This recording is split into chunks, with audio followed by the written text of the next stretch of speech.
Hey, how you guys doing? Welcome to Stop Anxiety Quick Solutions series, video number 2. And video number 2's tip to help you reduce your anxiety today, something you can start doing today, is to reduce your omega-6 fatty acid consumption. Okay, now most foods that we see in the grocery store, most foods that we get fast food, even when you're out at a restaurant and it's not fast food, it's sit down, there's a very high chance that you are consuming very high levels of omega-6 fatty acids. And when we do that, it throws a certain balance off in our body.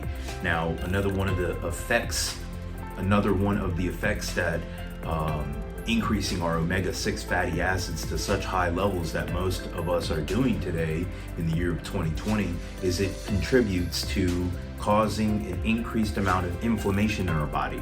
Now, when we have an increased amount of inflammation in our body, it makes us, you guessed it, susceptible to experiencing that undesirable, unwanted effect of anxiety. So the tip for today is basically slowly start to reduce your omega-6 fatty acids, and an easy way to start doing that is to start looking a little bit closer at the nutrition label when we're picking up food and we're eating it at the grocery store, and to slowly make better decisions regarding fast food and sit-down food. Anyways, I hope you guys found this helpful. You need to try it out. It's definitely going to help reduce inflammation and reduce anxiety. And I will see you guys on the next series. Thank you so much. Bye-bye.